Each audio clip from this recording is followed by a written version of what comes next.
Bener, Bu.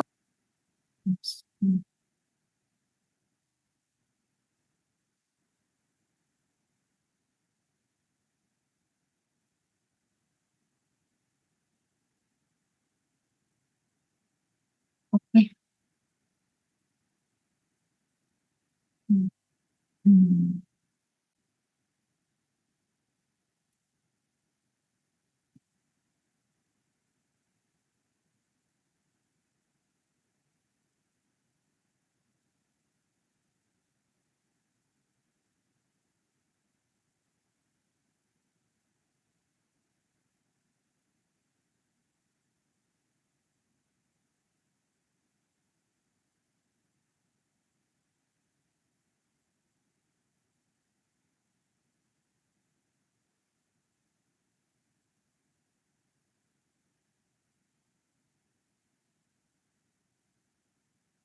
Oke. Ya, kita mulai saja. Bismillahirrahmanirrahim. Assalamualaikum warahmatullahi wabarakatuh. Selamat sore semuanya. Eh, kita masuk di perkuliahan farmasi klinik ya. Farmasi klinik di pertemuan 11, kalau nggak salah. 11 atau 10. Ya. Eh, bisa salah satu pimpin doa seperti biasa sebelum memulai.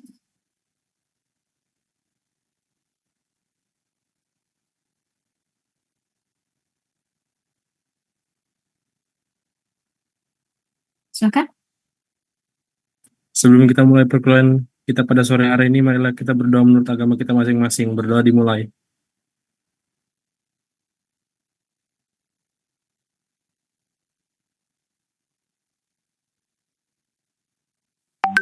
Berdoa selesai. Ya, terima kasih, Jevon. Oke. Eh, saya infokan, absen sudah mulai dibuka. Silahkan untuk mengabsen terlebih dahulu. Ya, nanti absennya akan ditutup secara otomatis 100 menit perkuliahan. Ya. Oke, untuk materi kali ini agak sedikit lebih lama. Ya, mungkin hanya ada beberapa puluh slide, 80, sorry, total 48 slide untuk ini. Kita hari ini akan membahas tentang, karena minggu lalu kita sudah membahas tentang pediatri. Untuk minggu ini kita akan membahas tentang siapa? Pediatri. Oke.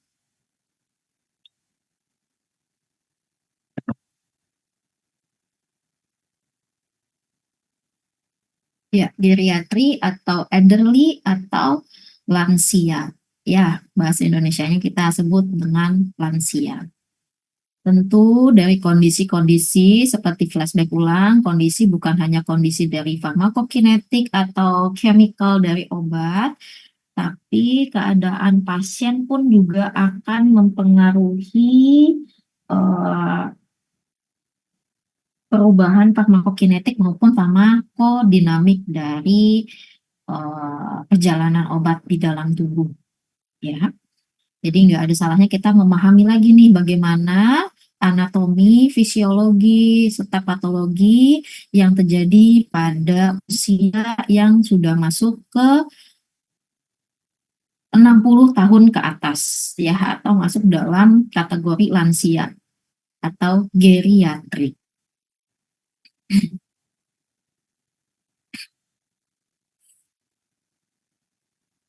Tujuan pada perkuliahan hari ini yaitu adalah saya harapkan bahwa kita semua mampu untuk memahami apa sih efeknya dari ketika kita sudah masuk dalam rentan lansia gitu ya.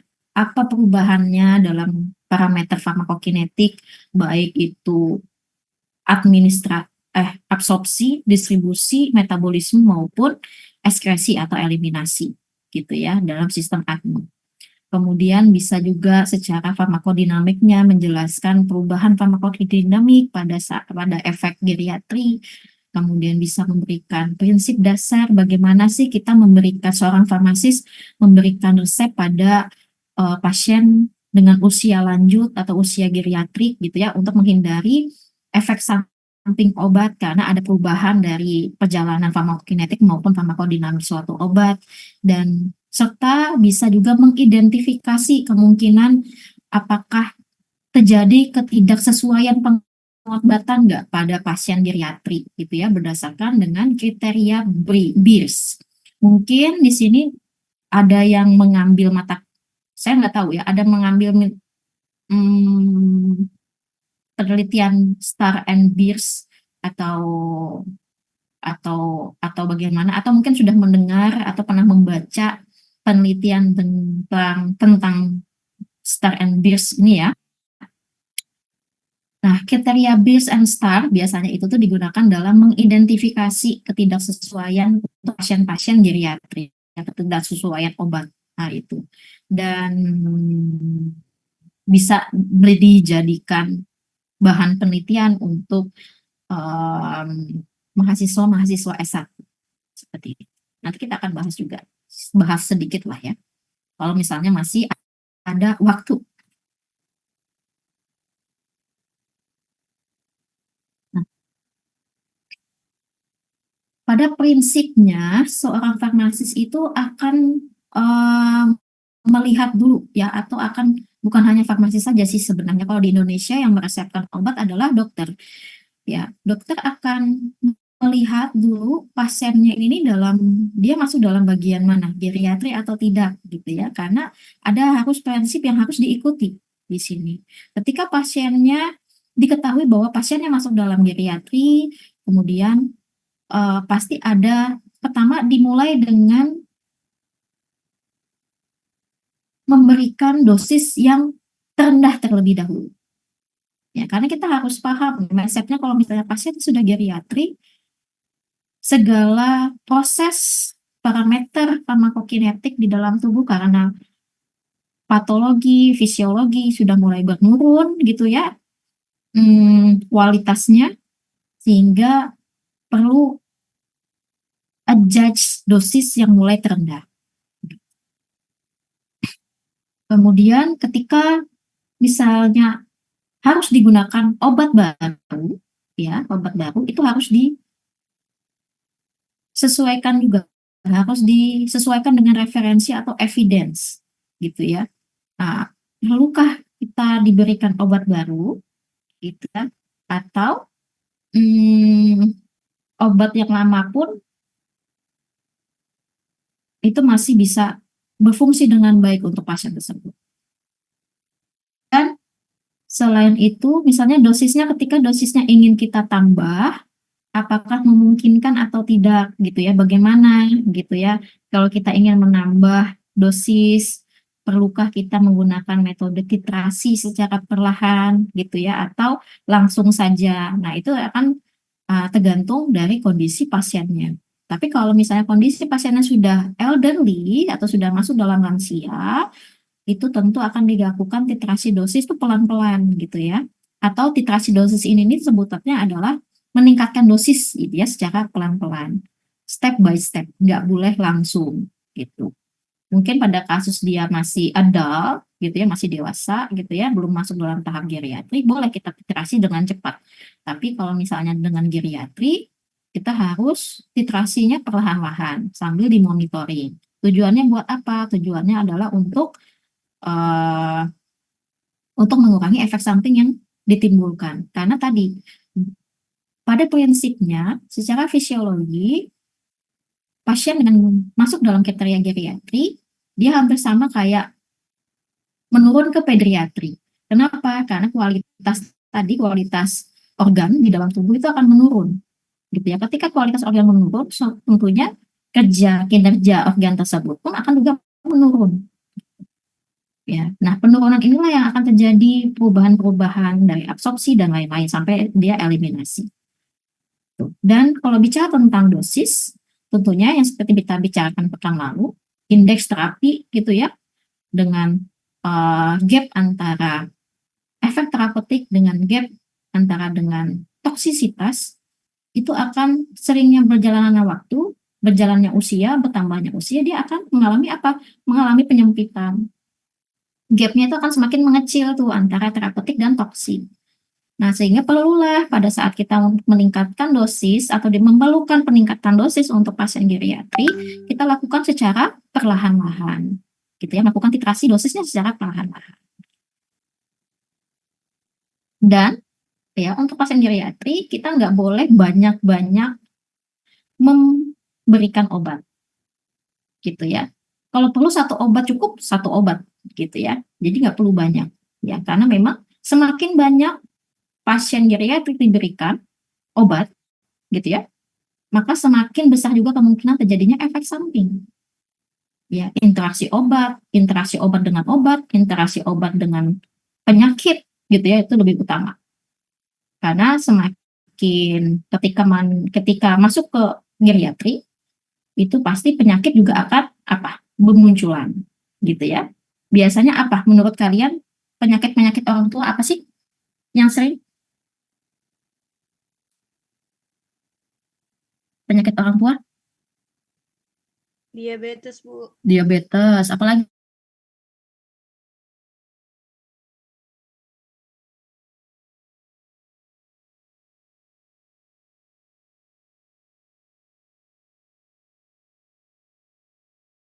hipertensi yang awalnya yang seperti kita yang dewasa normal, tapi pada saat kita menuju tua ya menuju elderly, tekanan kita mulai naik, glukosa kita mulai resisten di dalam tubuh, insulin nggak memproduksi lagi, nggak memproduksi seperti biasanya, sehingga terjadilah diabetes. Kemudian belum lagi adanya penyakit sistem saraf pusat seperti Parkinson tadi, kemudian lagi lemak gitu ya, karena memang kita kalau lemak kan ditabung ya, kita ini kan menabung sesuatu yang jelek sebenarnya. Makanya pola makan kita yang berantakan gitu ya, mulai dari awal nih, mulai dari adult kita pada saat kita dewasa ini gitu. Dan kedepannya ya mau nggak mau kita mendapatkan kelebihan kelebihan lipid, kelebihan fatty gitu ya, kelebihan lemak dan lain-lain gitu. Dan itu dirasakannya pada saat kita elder gitu, pada saat kita tua gitu ya, pada saat kita masuk dengan geriatri. Nah, nggak menutup kemungkinan ya misalnya pasien-pasien geriatri ini nih ya mulai dari pada saat muda ya udah menabung penyakit-penyakit biang-biang penyakit tersebut. Nah, itu akan mempengaruhi penyakit-penyakit tersebut akan mempengaruhi pengobatan gitu ya, mempengaruhi obat. Nah, itulah prinsip ya, ada 4 ini ya, prinsip yang selalu dilakukan ketika pasiennya adalah geriatri. Begitu. Oke.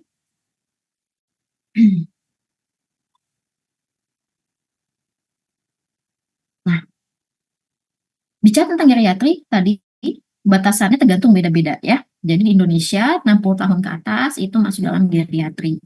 Kalau di Amerika 65 tahun ke atas, di Eropa juga sama. Gitu. Nah, sampai saat ini jumlah populasi di Indonesia di dunia itu tuh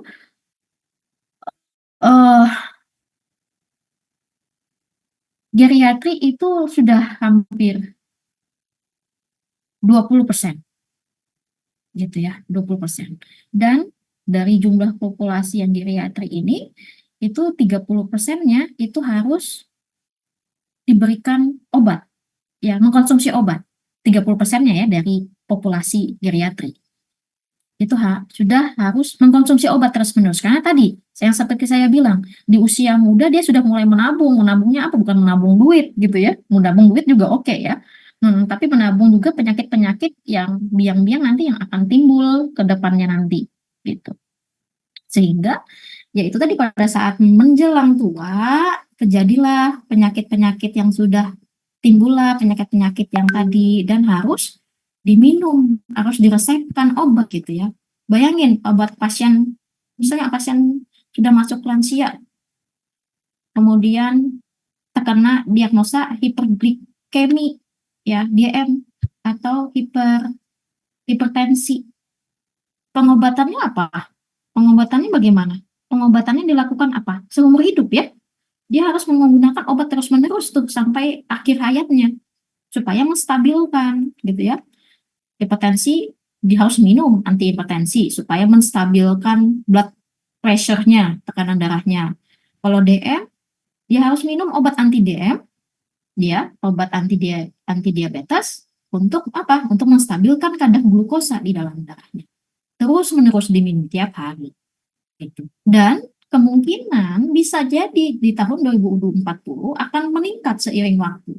Karena total populasi akan makin banyak. Kemudian tren masa kini yang pada saat kita makan dewasa dan menuju nanti tahun 2020, 40 mungkin juga saya masuk dalam lansia, saya nggak tahu ya. Berapa ya? 20 tahun, berarti 20 tahun lagi misalnya seperti itu. Oh, belum masuk lah. Saya 25 tahun lagi lah, baru saya masuk dalam lansia. Bisa terjadi gitu ya, dengan tabungan dengan makanan yang tidak sehat, seperti tren yang sekarang, seperti junk food dan lain-lain gitu ya. Itu bisa jadi akan menjadi peningkatan populasi penggunaan obat. Jadi lebih dari 50% lansia akan mengkonsumsi obat tiap hari. Itu bisa jadi gitu ya. Nah, sehingga kalau kehidupan atau kalau itu terjadi pada lansia, tentunya juga akan meningkatkan apa ya, akan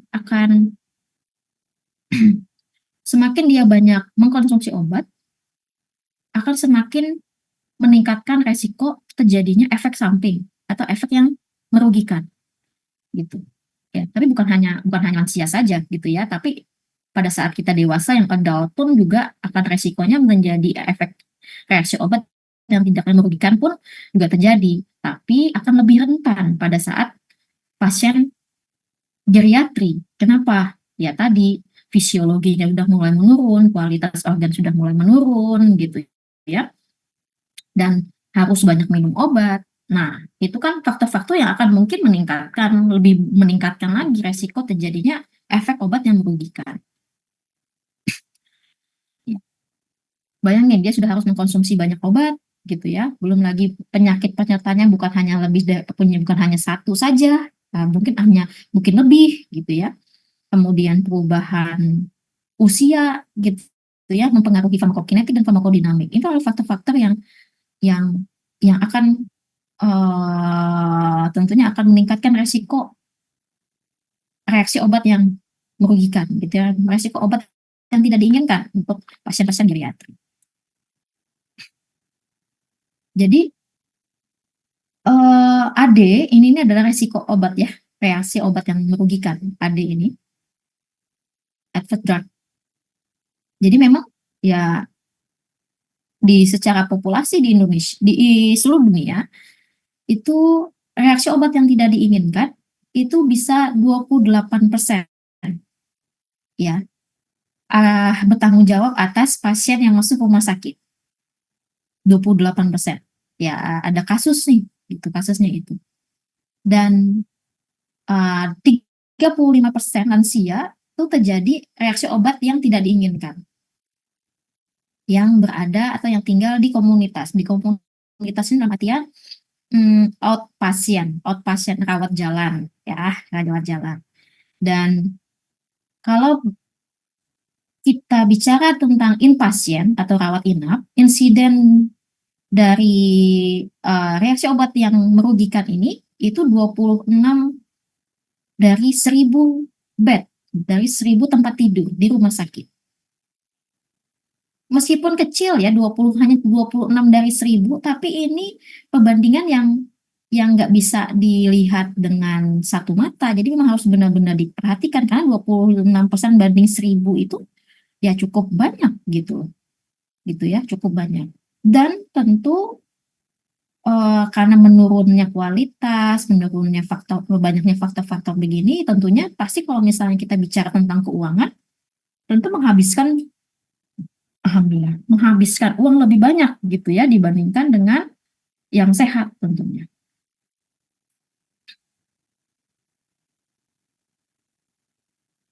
Ya.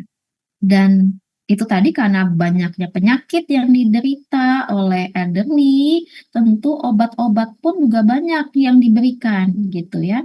Apalagi kalau kita lihat alur di Indonesia masih sampai saat ini, saya tidak menjelekkan tapi memang realita yang ada. Peresepan itu berdasarkan penyakit, gejala, gitu. Kalau gejalanya ada 5, ya 5 obat. Kalau gejalanya ada 6, 7, ya 7 obat yang diberikan. Itu masih sering terjadi di Indonesia. Saya sekali lagi bukan menjelekkan ya, tapi memang ada nih, masih realitanya seperti itu. Kalau 6, 5, 6, 7 yang diberikan tentu akan terjadi apa? Polifarmasi. Nah, polifarmasi tentunya akan berefek apa? Interaksi, reaksinya akan lebih mudah terjadi, efek toksik akan mudah terjadi, dan lain-lain. Gitu. Belum lagi akan menyebabkan kerusakan pada organ di tubuh pasien, dan lain-lain. Tentunya banyak jadinya kan faktor-faktor resiko yang akan bisa. Gitu. Kelebihan obat gitu ya, reaksi obat yang akan terjadi, usianya lebih tua pasti akan ginjalnya akan menurun, hatinya juga akan menurun, kualitas mekanisme dari saluran pencernaan juga akan menurun, semuanya menurun sehingga tentu untuk efek samping pun juga akan meningkat gitu.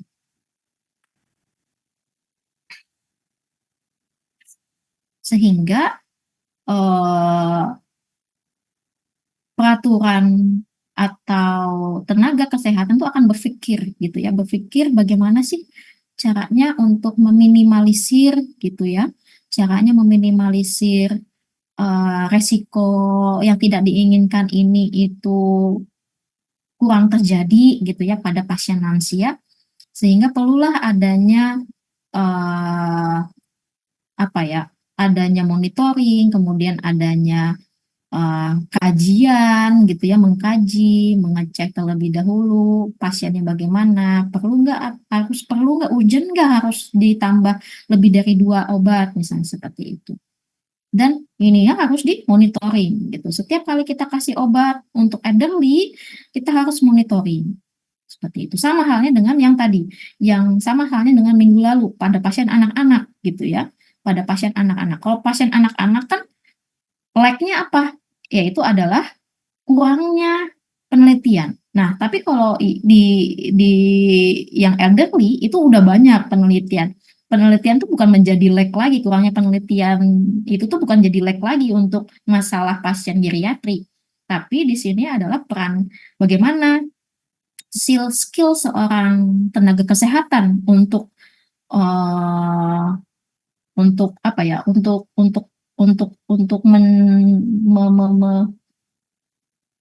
melakukan pelayanan gitu.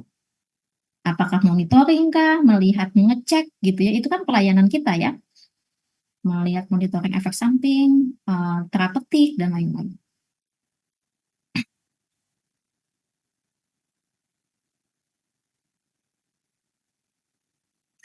Nah, jadi prinsip-prinsip tadi yang sudah dijelaskan, mulai dari dosis yang rendah, kemudian titrasi secara perlahan, dan hindari minimal penggunaan 2 obat pada waktu yang bersamaan.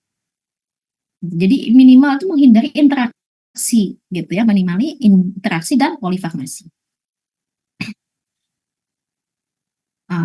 Tentu sebelum kita memulai pengobatan pada pasien geriatri, kita sebagai tenaga kesehatan, farmasis, itu pasti akan bertanya, betul nggak obat ini perlu nggak, benar-benar perlu nggak untuk pasien ini? Karena ketika pasiennya itu geriatri,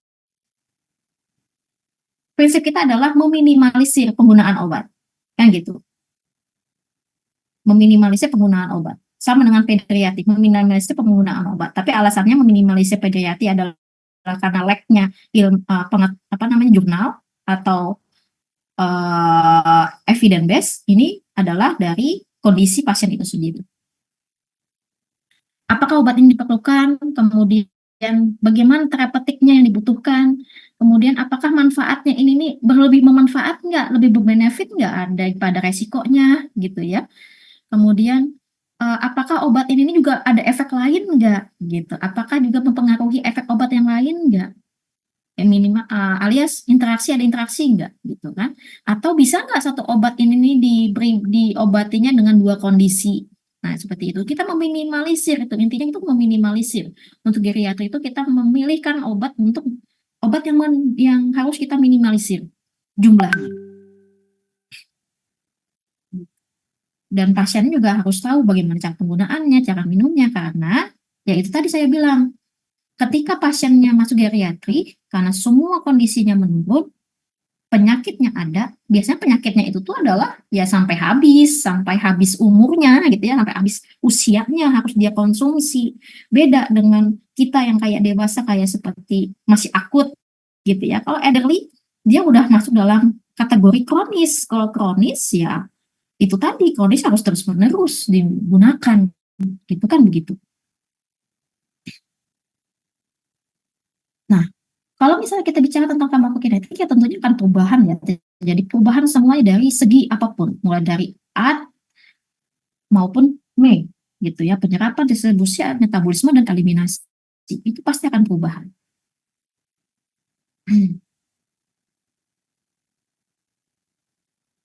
Nah, kalau kita bandingkan, kalau misalnya penuaan, ya elderly kan penuaan ya, elderly kan penuaan, semakin menua gitu ya. Apa hubungannya penuaan dengan penyerapan? Tentu sebenarnya secara signifikan, secara klinis itu belum bisa dijelaskan ya. Belum ada penjelasan yang benar-benar penjelasannya bagaimana gitu ya. Tapi banyak sekali referensi-referensi yang menunjukkan bahwa adanya semakin meningkatnya usia,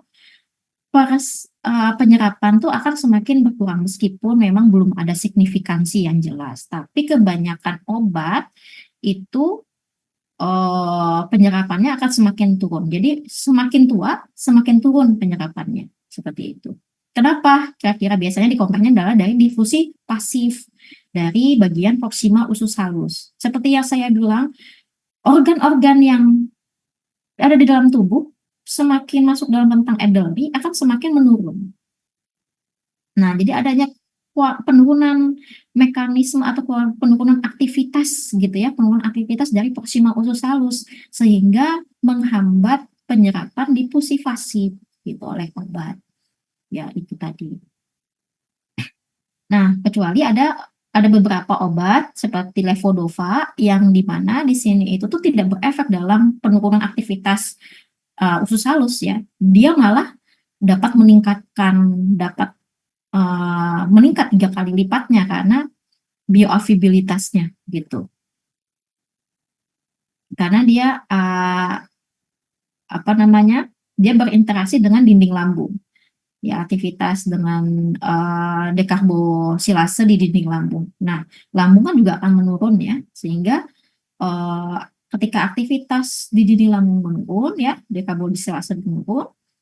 Nah, levodopa itu akan meningkat bioavailabilitasnya. Gitu.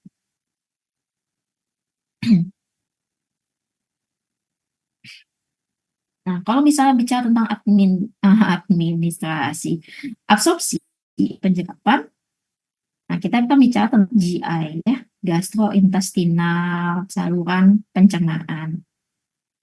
Tadi saya bilang semua saluran, semua fungsi organ di dalam tubuh ketika masuk dalam penuaan itu akan menurun. Nah, tidak terkecuali dengan lambung. Ya, fungsi lambung di sel parental dia akan menurun. Pasti akan menurunkan sekresi asam lambung gitu ya, HCl pada lambung, dan tentunya dengan meningkatkan pH lambung, ya, meningkatkan pH lambung. Kalau misalnya terjadi peningkatan pH lambung, maka akan mempengaruhi obat-obat tertentu. Contoh tetrasiklik, zat besi, ketoconazole pasti akan mempengaruhi gitu karena tetrasiklik serta ketoconazole dan zat besi itu dipengaruhi pH ya. Kalau pH-nya meningkat, dia akan penyerapannya juga akan kurang. Kemudian selain perubahan fungsi GI, ada juga penurunan laju pengosongan lambung. Nah, karena memang tadi fungsi parenteral lambungnya sudah menurun, tentunya pengosongan lambung pun akan semakin lambat. Ya, akan semakin lambat. Nah, kalau misalnya obat-obatannya ini lebih berefek pada saat perut kosong, tentu akan lambat ya efek yang terjadi, contohnya misalnya antikolinergik, opiat, zat besi, antikompulsan, misalnya yang berefeknya pada saat perut kosong, kalau laju pengosongan lambungnya lambat, tentu akan berefek jadinya kalau misalnya pasien-pasien yang geriatri ini mengkonsumsi obat ini. Tentunya efek terapeutiknya pun juga akan lambat timbul gitu. Dan bisa jadi meningkatkan resiko interaksi obat-obatan karena yang tadi lambat dia mengalami absorpsi, lama gitu ya, proses absorpsinya lama gitu, belum untuk menuju distribusi gitu ya, karena lama, karena ya lambung tadi yang awalnya biasanya itu kecepatan dia menghancurkan dan eh, lambung dan usus itu pergerakannya cepat seperti ini kan dia akan menurun ya, sama kayak mesin ya. Lambung itu akan selalu bekerja, usus akan selalu bekerja 24 jam nonstop gitu. Tapi dia kayak seperti mesin. Dia nggak akan nggak akan stop gitu ya, nggak akan istirahat gitu. Mungkin kita bisa menyiasatinya dalam istirahatnya adalah pada saat puasa gitu ya. Pada saat puasa. Kalau misalnya kalian logika kalian nih dipikir-pikir kenapa sih umat muslim ini puasa 1 bulan? Sebenarnya itu adalah untuk kesehatannya adalah untuk mengistirahatkan tubuh lambung tuh supaya istirahat gitu. Mesin tuh supaya nggak terus-menerus nyala. Kalian bayangkan kalau misalnya blender terus-menerus 24 jam nonstop itu berapa rusak berapa lama gitu ya? Cepat pasti. Sama dengan lambung ya. Kalau semakin tua pasti akan semakin turun. Nah, seperti itu. Ya, jadi menurunnya lambung, mekanisme, bukan mekanisme, kerjanya lambung ya pasti juga akan menurunkan semua ini. Akan terjadinya kemungkinan terjadinya interaksi obat. Kemudian bagaimana absorpsi topikal? Apakah ada perubahan atau tidak? Nah, ada ternyata gitu ya, ada perubahan. Ketika misalnya penyerapan topikal, contoh misalnya dalam pada krim, salep, dan lain-lain, itu struktur kulit juga akan berubah. Kalian pernah lihat nggak, pernah perhatikan nggak kulit orang tua kalian atau kulit nenek kakek kalian, itu apa bedanya dengan kulit kalian? Ada yang pernah perhatikan nggak? Apa bedanya? Keriput, Bu. Keriput gitu ya, kering gitu ya, kayak kecil gitu, enggak berdaging gitu ya. Ah, seperti itu. Dan itu yang memang lapisan kulit itu juga berubah gitu ya. Lapisan kulit berubah, kolagen sudah kurang seperti itu ya. Ah, lapisan stratum corneumnya juga akan berkurang sehingga penurunan lemak di dalam kulit juga akan berkurang. Sehingga gimana? Sehingga terjadinya pengurangan jaringan itu dan kayak kembali setipis dan sesensitif pediatrik gitu ya pada anak-anak gitu karena ya resiko pembuluh darahnya. Coba kalian lihat ya, kalau orang tua kita tuh pasti pembuluh darahnya tuh kelihatan jelas gitu ya, apalagi nenek kakek kita itu kan karena dia nggak ada aktivitas lagi, masa otot mengecil, masa lemak mengecil gitu ya. Jadi jaringan pemuda tuh lebih kelihatan dan lebih rapuh gitu ya, lebih tipis lah kelihatannya. Dan tentu resiko dermatitis pun akan terjadi gitu. Nah, makanya akan sering bisa jadi ada perubahan tentang penerapan ini, meskipun memang nggak semuanya gitu ya, nggak sesensitif pediatri, tapi ada perubahan gitu.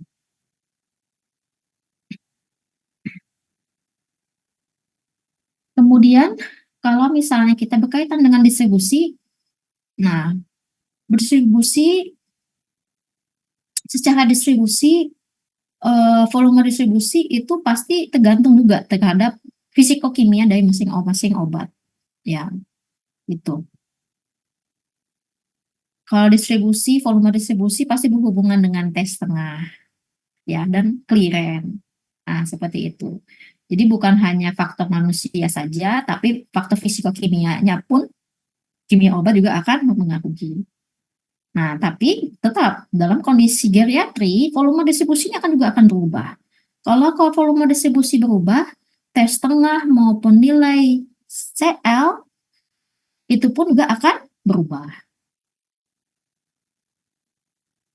Bagaimana dengan distribusi ini, proses distribusi? Proses pendistribusi pada lansia, kenapa dia bisa jadi keriput?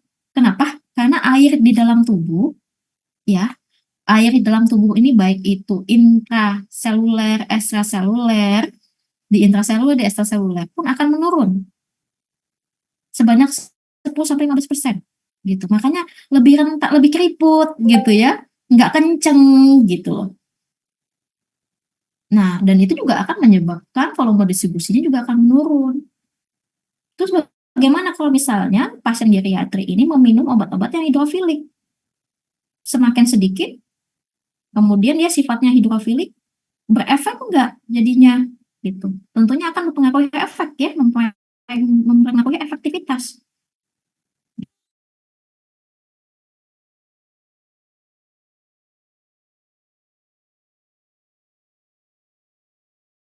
Alkohol maksud saya, misalnya nih, gitu. Dia akan mempengaruhi semua. Beruntung ya kalau kita tidak dilarang untuk meminum alkohol gitu. Istilahnya racun terhindari nih, satu racun gitu ya, tapi obat-obat yang lain masih ada ternyata efeknya gitu. Nah, efek-efek yang obat-obat yang ini nih karena sifatnya hidrofilik, volume distribusinya rendah, efeknya gimana? Efeknya tentunya akan lama nih terjadi gitu. Kemudian penurunan massa tubuh. Nah, massa tubuh ini bukan hanya lemak ya, lemak bisa jadi meningkat gitu ya, tapi seiring jalannya waktu pun bisa jadi menurun. Jadi semakin tua kita mungkin akan semakin gemuk, tapi nanti semakin tua lagi umurnya, bertambah lagi usianya, akan berkurun berat badannya, jadi akan lebih kurus lagi. Apa? Massa otot hilang, massa daging hilang, lipid lemak yang di dalam otot, karena otot tidak bisa lagi menyimpan lipid gitu ya, akan hilang kan gitu, dan beredar di dalam darah. Makanya kadar lipid dalam darah akan jadi meningkat. LDL itu akan LDL akan meningkat, menurun HDL gitu ya. Nah itu. Dan penyimpanan massa lemak pun bukan berkaitan massa lemak di sini adalah ya karena otot itu tadi kurang, sehingga penyimpanan lemak pun juga akan meningkat gitu.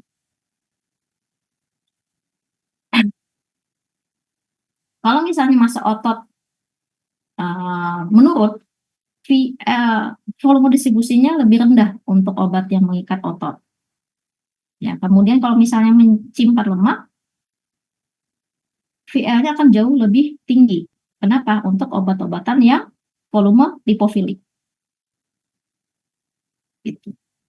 Ya, kalau misalnya obat lipofilik penyimpanan, karena fisiologinya penyimpanan lemak meningkat, VD-nya akan lebih meningkat untuk obat-obatan yang lipofilik. Tentu efeknya akan juga cepat, dan tentu kalau misalnya ini bisa juga dapat menyebabkan tingkat tosisitas juga.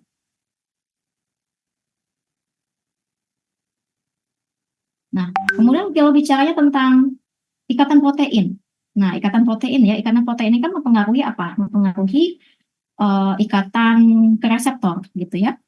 Kalau misalnya pada kondisi geriatri, elderly, protein atau serum albumin itu menurun 10-20%. Serum albumin ini menurun di dalam tubuh pasien yang geriatri. Kalau menurun, akibatnya apa? Terjadinya peningkatan fraksi yang tidak terikat oleh obat-obatan, gitu ya, obat-obatan yang mudah atau oleh yang harusnya terikat dengan albumin, gitu ya. Tentunya akan menyebabkan apa? Akan menyebabkan efek toksik, gitu ya. Akan menyebabkan efek toksik. Efek toksiknya kenapa? Karena kadar obat bebas dalam darah akan meningkat, gitu. Kemudian serum albumin menurun, namun untuk alpha-1 glikoprotein dia akan meningkat. Nah, ini bedanya. Kalau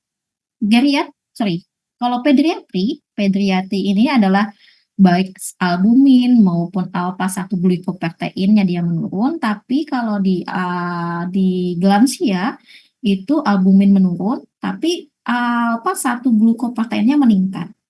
Kalau terjadinya peningkatan glukoprotein, alpha-1 glukoprotein, maka penurunan fraksi yang tidak terikat ini akan mudah terikat dengan alpha-1 gitu. Ya, contohnya misalnya lidocain, propranolol, dan imipramine, dia mudah sekali terikat dengan glikoprotein, bukan dengan albumin. ya sifat-sifatnya ini nanti pasti akan lebih mempengaruhi. Kemudian bicara tentang masuk dalam metabolisme. Nah, metabolisme kalau pada pasien lansia, penurunan aliran darah akan menurun ya 40 sampai 45% bertambahnya usia. Baik dengan kenapa aliran darah menurun? Karena fungsi jantung menurun gitu. Ya, kan aliran darah dipengaruhi oleh jantung ya. Kalau fungsi jantung normal, tentu aliran darah pun juga akan normal gitu ya. Kecuali memang kalau misalnya ada problem nih di hatinya, misalnya seperti itu. Atau di pembuluh darahnya, misalnya. Nah, itu bisa aja terjadi. Tapi secara fisiologi, karena menurunnya fungsi jantung, sehingga aliran darah ke hati pun juga akan menurun sekitar 40-50%. Nah, ketika terjadinya penurunan darah di hati, tentunya akan meningkatkan bioavailability. Ya, bioavailability. Efek pasnya akan menurun. Nah, sehingga akan lebih banyak obat yang ada di dalam tubuh. Mekanisme untuk metabolisme itu juga akan lebih kurang karena memang hati akan menurun juga gitu. Sehingga perlulah diantisipasinya apa? Dosisnya paling rendah diberikan gitu. Karena terjadinya efek terapeutik akan jauh lebih lama karena tadi penurunan semuanya gini ya gitu ya, yang harusnya tes setengahnya 3 jam karena dia geriatrik jadi 6 jam gitu ya, lama kan jadinya tertandak tersimpan di dalam tubuh gitu loh, tidak termetabolisme untuk dikeluarkan, untuk dieliminasi karena fungsi tubuh udah turun semua gitu ya. Jadi bukan hanya aliran darah ke hati, tapi juga ada juga penurunan ukuran hati. Nah, jadi sel yang ada di hati ini, sitokrom yang ada di dalam hati ini pun dia punya umur gitu. Meskipun memang selama 28 hari dia akan reverse ya. Kalau itu pada saat kita masih usia dewasa, tapi kalau usia lansia sudah nggak bisa lagi nih mereverse gitu. Udah memperlambat, bahkan udah nggak bisa lagi reverse apa namanya CYP-nya. Sehingga terjadinya pengecilan ukuran hati. Jadi lama-lama ukuran liver itu akan mengecil gitu ya, menyusut. Meskipun memang enggak langsung menyusut jadi kayak kacang ya, sekecil kacang enggak. Tapi menyusut pelan-pelan mulai dari 20% sampai 50% pada hingga usia 80 tahun gitu. Nah, jadi menyusut dia. Jadi bukan hanya badan kita aja bukan dan mereka aja yang mengecil, yang mengkeriput, yang meramping gitu ya, tapi organnya pun juga akan mengecil. Nah, dengan kecilnya ukuran hati ini juga pasti enzim yang dihasilkan pun juga akan menurun lah, gitu ya, menurun. Kemudian clearance di dalam metabolisme juga akan menurun. Peningkatan tadi juga akan terjadi peningkatan tes setengah, gitu ya, perpanjangan waktu tes setengah akan berpanjang. Nah, gitu. Sehingga ya prosesnya adalah ya kita harus memberikan dosis yang lebih rendah dulu, gitu. Kalau perlu frekuensinya juga lebih panjang. Kalau misalnya yang biasanya kalau pada dewasa 3 kali sehari, frekuensinya diminumnya 3 kali sehari, diberikan 3 kali sehari. Mungkin kalau pada saat atau pada pasien lansia diberikannya cuma 2 kali sehari gitu ya, karena tes setengahnya diperpanjang gitu, karena kondisi tubuh yang sudah sedemikian.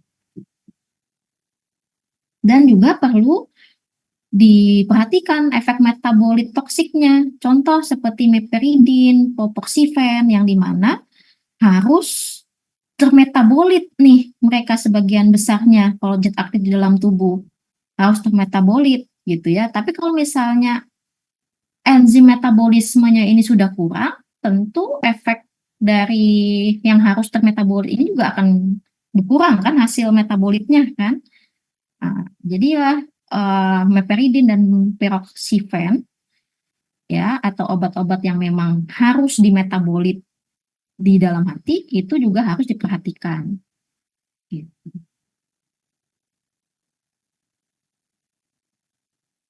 Nah, faktor lain juga dalam mempengaruhi metabolis selain umur gitu ya adalah yaitu juga jenis kelamin. Perempuan dan laki-laki itu pun juga akan mempengaruhi. Ya, karena fisiologi perempuan dan laki-laki kan berbeda gitu ya, apalagi dia juga udah tua, nah juga akan berbeda. Kemudian adanya penyakit hati, kerusakan pada hati kah atau pada jantung gitu ya, itu juga harus diperhatikan. Atau juga pasiennya masih merokok. Kita tahu ya di Indonesia banyak, terutama bapak-bapak, semakin tua semakin jago dia menghisap gitu ya, menghisapnya makin sering gitu. Nah itu juga harus diperhatikan gitu. Karena tahu kita merokok itu kan tidak baik ya bagi tubuh. Mungkin efek yang sekarang mungkin yang kalau misalnya kita ahli menghisap saat ini mungkin nggak terasa sekarang, tapi 10 sampai 20 tahun akan terasa seperti itu. Oke. Jadi ini akan mempengaruhi juga nih, merokok itu juga akan mempengaruhi metabolisme. Nah, ini adalah contoh nih.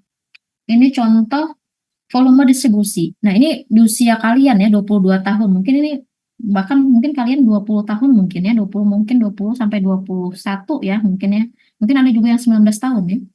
Nah, di usia-usia kalian nih 22 tahun volume distribusi normalnya 14.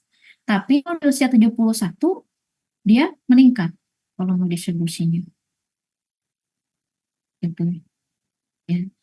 Jadi ini contoh saja. Dari tabel ini kita bisa tahu ya semakin usianya bertambah, volume distribusinya pun juga akan bertambah di sini. Gitu. Kalau untuk obat-obatan yang memang lipofilik gitu ya, akan lipofilik, dia pasti akan berpengaruh gitu ya. Kalau misalnya obat-obatan yang lipofilik, tapi kalau obat-obatan yang hidrofilik apa? Nah, akan mempengaruhi efek apanya untuk pasi bebas seperti itu. Nah, ini ada contoh nih. Ini ada pertanyaan. Nah, kalau misalnya usia 70 tahun dengan volume distribusinya 17,1, kemudian diberikan nih amitriptilin yang dimana obat-obatnya lipofilik. Obatnya lipofilik, tapi volume distribusinya meningkat. Bagaimana terjadi? Ya, apa yang terjadi? Gitu. Ya, apakah fraksi bebasnya lebih besar atau fraksi bebasnya akan lebih sedikit gitu. Coba nanti kalian perhatikan ya. Nah, obat-obat lipofilik ini bagaimana? Apa hubungannya obat-obat lipofilik dengan volume distribusi dengan pasiennya geriatri?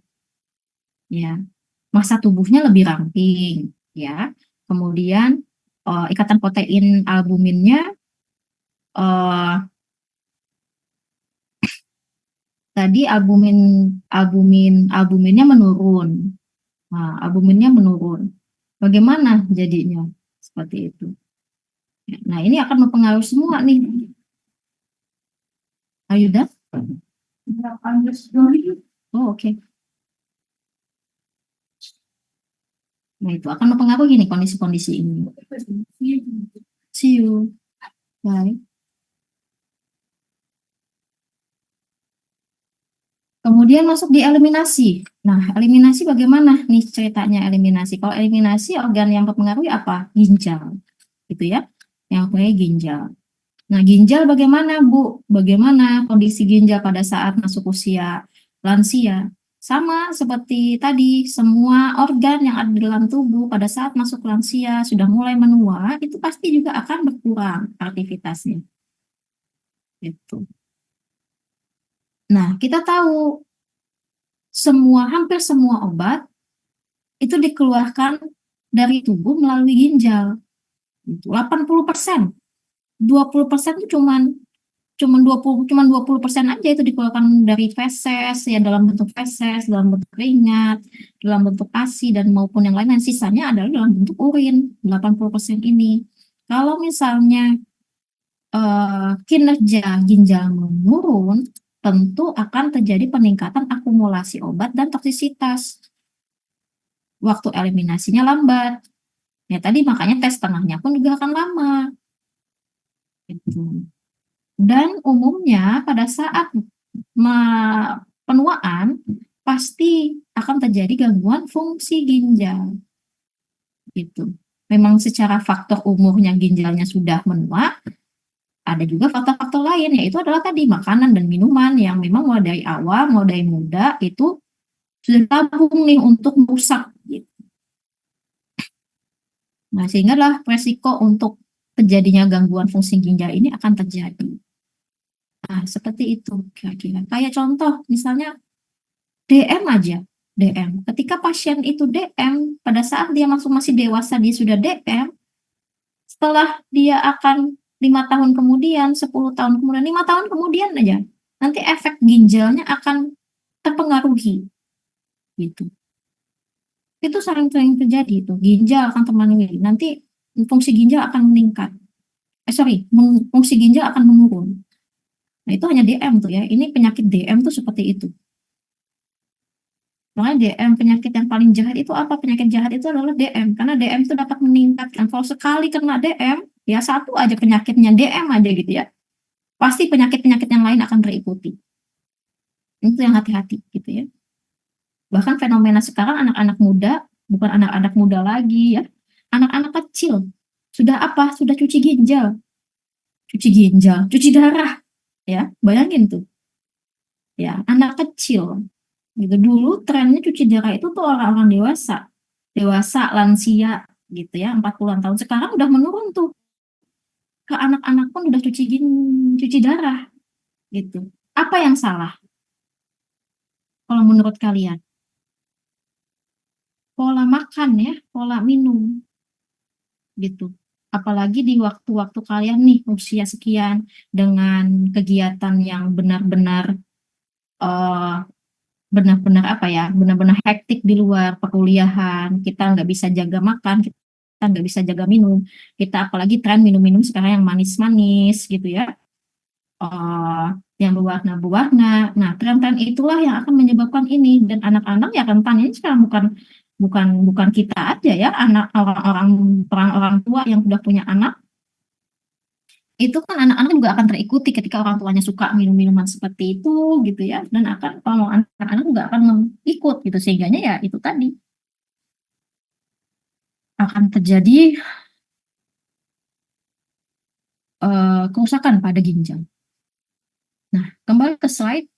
Jadi pada saat kita tua ya, ginjal ini akan pertama ukurannya akan lebih mengecil tentu gitu ya. Kemudian aliran darahnya pun juga akan menurun tentu karena memang ada faktor penurunan dari jantung. Kemudian jumlah nefron yang berfungsi, kayak sel nefron itu juga akan akan berkurang ya, karena memang aktivitas ginjal untuk memproduksi sel nefron juga akan berkurang. Fungsinya pasti juga akan menurun. Kemudian sekresinya, penurunan sekresi di tubuh ginjal tentu juga akan menurun karena aktivitas tadi. Hasilnya bagaimana semua menurun seperti ini? Tentunya laju filtrasi pun juga akan jauh lebih rendah. Gitu. Dan umumnya dia akan menurun sampai 35% sampai usia 90 tahun. Nah, dari akumulasi ini menurunnya laju filtrasi ya, sehingga akan menyebabkan peningkatan resiko toksisitas karena fraksi obat bebas terabsorpsi, susah lambat buat dibuang. Nah, fraksi obat bebas dalam darah akan meningkat, akan lebih banyak gitu. Belum lagi dia minum obat lagi. Nah, tentunya akan dosis obat atau kadar obat dalam darah pun juga akan lebih meningkat karena obatnya diminum terus. Gitu. Nah, itu dia. Ya, jadi akan meningkatkan resiko toksik.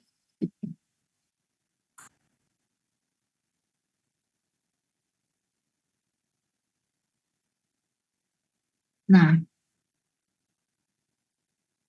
namun di sini dilematiknya, dia penelitian-penelitian yang setelah dilakukan, kadang kreatinin serum itu tidak mencerminkan clearance kreatinin. Ya, jadi pada usia elderly itu kreatinin serum, misalnya kreatinin serum ini meningkat gitu ya, pasti akan mempengaruhi clearance kreatinin gitu kan. Kalau serum kreatinin meningkat, pasti penurunan clearance kreatinin ya. Nah gitu, karena memang faktor pembagi nih serum kreatinin. Tapi ternyata tidak mencerminkan itu pada saat waktu elderly. Sehingga kita perlu memastikan atau menghitung kembali clearance kreatinin. Karena kalau untuk menilai kualitas suatu ginjal, itu kita harus mengukur clearance kreatinin. Jadi bukan hanya mengukur serum kreatininnya saja ya, tapi clearance kreatinin. Kenapa demikian? Karena pada umumnya ketika suatu massa tubuh ini mengecil, menurun gitu ya, produksi kreatin akan jauh lebih rendah. Kenapa? Ya, produksi kreatin akan jauh lebih rendah karena otot pun juga udah nggak ada gitu ya, otot pun juga menurun gitu. Ya kalau bicara bicara kreatinin gitu ya, karena otot akan menghasilkan kreatinin. Nah, tapi belum tentu dengan clearance kreatinin.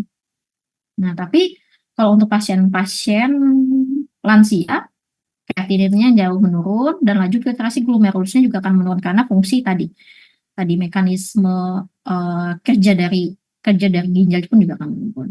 Nah, pada orang tua hasilnya ketika kreatinin serumnya dalam kisaran normal, itu bisa terjadi penutupan atau apa ya, kita tidak bisa memprediksi bahwa clearance kreatinan ini juga masih normal atau tidak gitu. Intinya begitu. Jadi kita nggak bisa berpikir bahwa oh kalau kita mendapatkan pada pasien geriatri nih ya, oke kita dapatkan nilai serum kreatinin dari pengecekan laboratorium, tapi tidak cukup data serum kreatinin ini untuk menilai ginjalnya ini normal atau tidak. Kita harus menghitung ulang, kita harus menghitung kembali clearance kreatininnya gitu. Karena clearance kreatinin inilah yang akan menjadi patokan utama apakah ginjal lansia ini itu normal atau tidak gitu. Sudah tahu ya rumusnya clearance kreatinin? Ada yang ingat? Ada yang masih ingat rumus clearance kreatinin? Pakai rumus apa namanya? Kalau kita menghitung clearance kreatinin? Oh,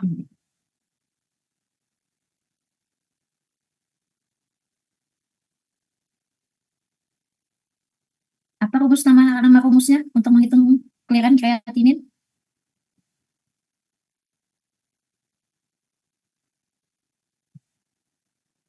Ingat nggak Cockcroft? Cockcroft apa namanya? Halo, suara saya masih kedengaran?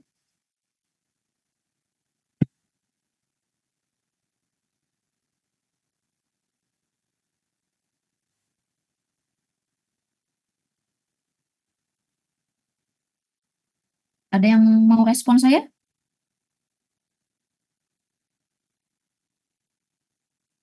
Cek. Rumus yang CRCL itu kak Bu? Iya, itu Yang CRCL itu clearance kreatinin ya. Apa nama rumusnya namanya? Dalila?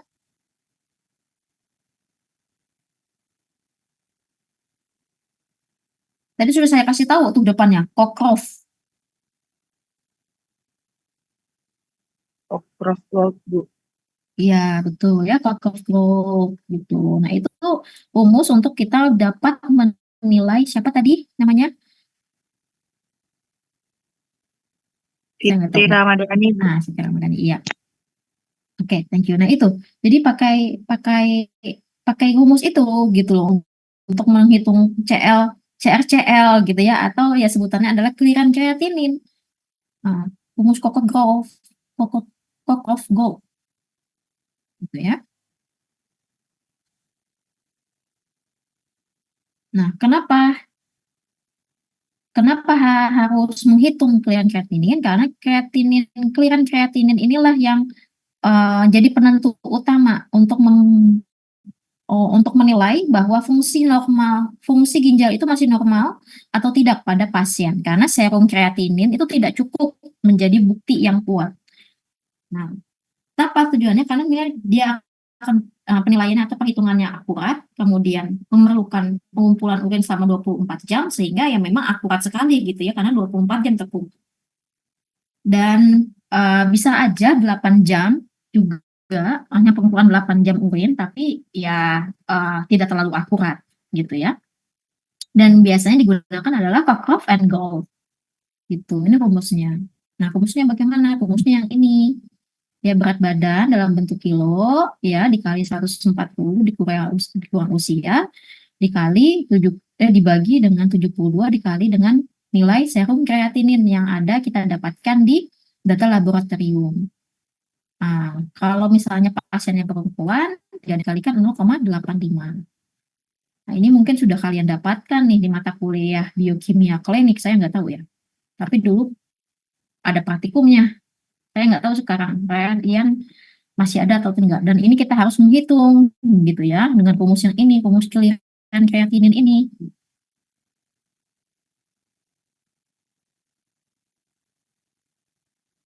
Nah, makanya kadang dalam pengecekan darah biasanya orang-orang geriatri ini punya nilai serum kreatininnya itu normal, tapi sebenarnya mengalami penurunan kliren.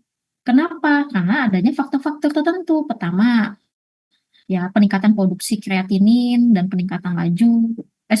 Adanya kenapa? Adanya penurunan dari kreatinin maupun GFR sehingga dapat meningkatkan ya, sehingga dapat menurunkan dapat membiaskan nilai kliren kreatinin seperti itu. Ini soal ya, ini pilihan option. Jadi kalau misalnya ada pertanyaan seperti ini, pilihannya adalah C, gitu ya. Nah, kemudian kalau misalnya kita itu dari segi farmakokinetik ya. Nah, kalau segi farmakodinamik bagaimana? Farmakodinamiknya tentu bicara tentang obatnya, gitu ya, tentang obatnya.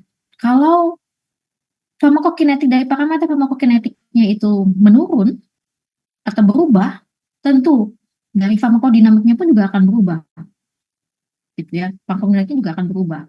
Dari waktu yang terserap, intensitas efeknya juga akan berubah semua. Gangguan yang dialami pasien juga akan beda-beda, kan setiap orang beda-beda ya penyakitnya, meskipun dia memang masuk dalam geriatri gitu ya, tapi ya itu tadi beda-beda penyakit gitu ya, penyakitnya di bagian organ mana itu pun juga akan mempengaruhi. Kemudian sistem organ juga akan terpengaruhi.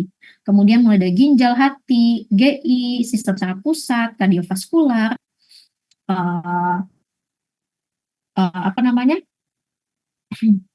urinari, itu juga akan berubah, kan gitu. Nah, kalau farmakokinetiknya berubah, farmakodinamiknya juga akan berpotensi berubah. Kenapa berubah? Pertama tentunya adalah ada perubahan jumlah reseptor, dan perubahan dalam afinitas reseptor, perubahan pasca reseptor, dan terjadinya adanya gangguan hemostatis akibat usia. Jadi nggak bisa dipungkiri, usia itu juga akan mempengaruhi hemostatis dalam tubuh gitu ya. Tadi cuma karena intraseluler maupun fluid intraseluler maupun cairan intraseluler maupun cairan ekstraseluler akan berubah gitu ya, akan menurun semuanya gitu ya, sehingga akan terjadi gangguan hemostatis gitu akibat usia. Itu juga akan mempengaruhi reseptor. Kemudian sistem saraf pusat. Nah, sistem saraf pusat juga akan mempengaruhi, perubahannya signifikan. Gitu. Jadi volume otak pun juga akan menurun.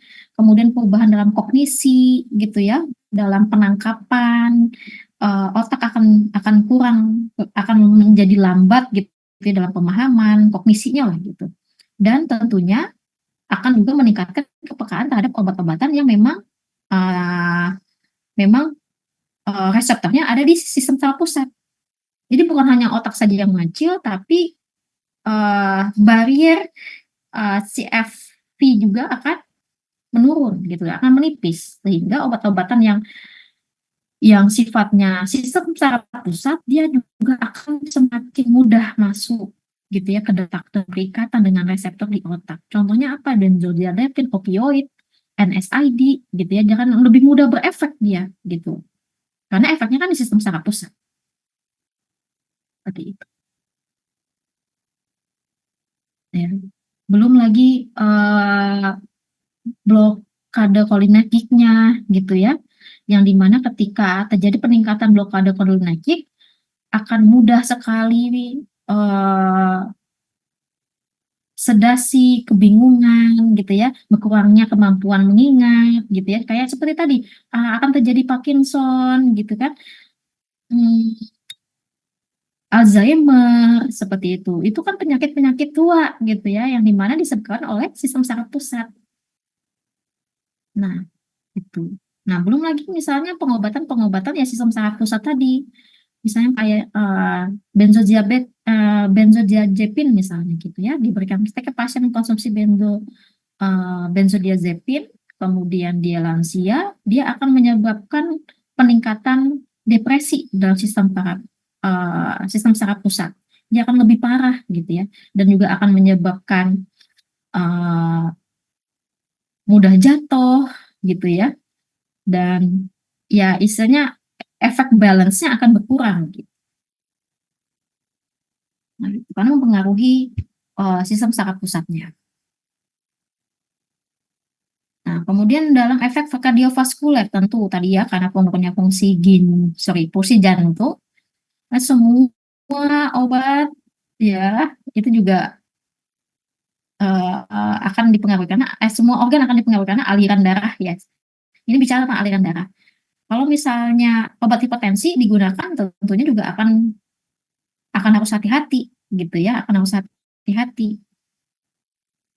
Jangan sampai dia hipertensi, kemudian dia punya gangguan jantung, kemudian kita menggunakan dosis yang biasa orang dewasa gitu ya.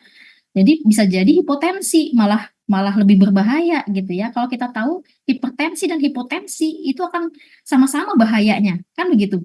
Ini efeknya sama-sama berbahaya loh, hipertensi maupun hipotensi gitu ya.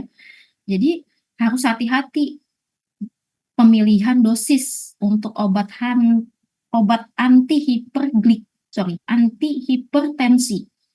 Kalau misalnya pasiennya punya penyakit jantung, sudah geriatri, kemudian plus penyakit jantung, plus hipertensi. Nah, kalau tiga kondisi ini, kemudian dikasih obat antihipertensi, itu harus benar-benar dimonitoring efeknya dan dosisnya. Kenapa? Karena bisa jadi hipotensi. Gitu. Ya, dan hipotensi sama-sama bahayanya dengan hipertensi. Kemudian GU nih di urinary. Bagaimana? Nah, urinary tentu akan terjadi penurunan dan dia juga kadang sering kencing gitu ya. Ada resistensi urin, kemudian juga untuk laki-laki pembesaran prostat. Nah, itu akan mempengaruhi gitu, terutama obat-obat antikolinergik.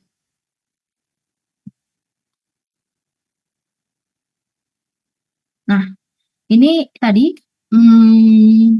bagaimana kita caranya untuk mengantisipasi gitu ya adanya AD atau reaksi yang tidak diinginkan.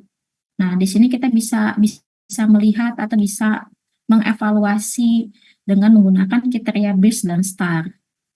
Gitu. Kita bisa ada obat-obat yang harus dihindari. Jadi ada rekomendasi sesuai dengan kriteria BIRS yang harus obat-obatan ini harus disesuaikan dengan apa? Dengan kondisi pasien yang geriatri. Nah, itu. Ya. Ini sekedar pengetahuan aja ya, pengetahuan tambahan saja untuk kriteria BIRS dan STAR. Karena kalau misalnya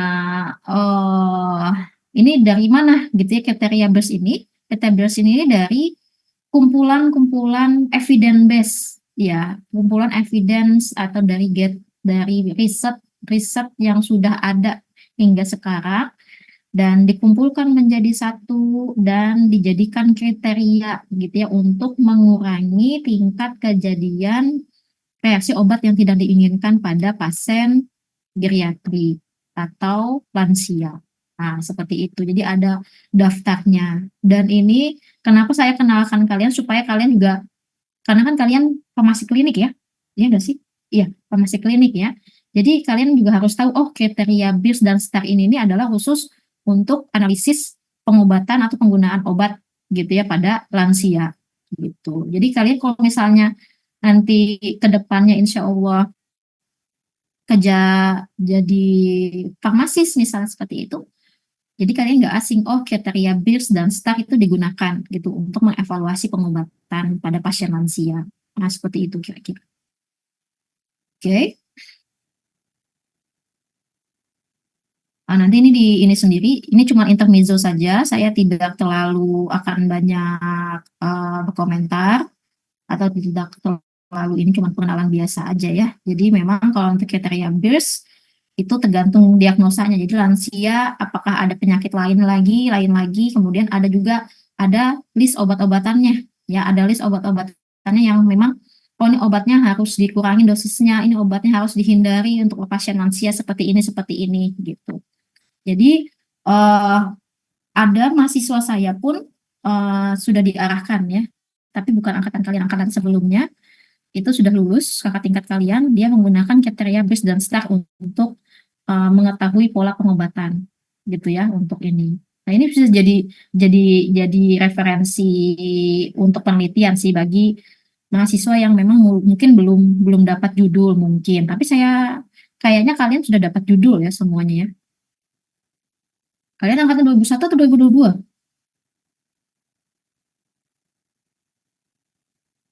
2022, Bu. 2022 ya. 2022 berarti sudah ada ya? Sudah proposal ya? Saya nggak tahu ya. Kayaknya belum ya? Belum ya? Nah, seperti itu. Ini bisa jadikan referensi. Ya, bisa dijadikan tambahan lah untuk misalnya jadi pilihan option ini. Oke. Dari sini ada yang mau ditanyakan? Untuk farmakokinetik klinik geriatri, ada ditanyakan? Sudah cukup jelas? Saya harapkan sudah cukup jelas informasi yang saya berikan ke kalian. Kalau masih kurang silakan dipelajari secara mandiri. Nanti saya akan berikan juga slide-nya supaya kalian baca lagi, ulang. Kalau tidak ada ya kita cukupkan aja gitu ya. Jangan lupa di absen ya, jangan lupa absen di start sebelum nanti tertutup. Oke. Ya, mungkin itu saja dari saya. Kalau nggak ada pertanyaan, saya akhiri. Wassalamualaikum warahmatullahi wabarakatuh. Selamat sore semuanya. Waalaikumsalam warahmatullahi wabarakatuh. Waalaikumsalam warahmatullahi wabarakatuh. Terima kasih, Bu. Terima kasih, Bu.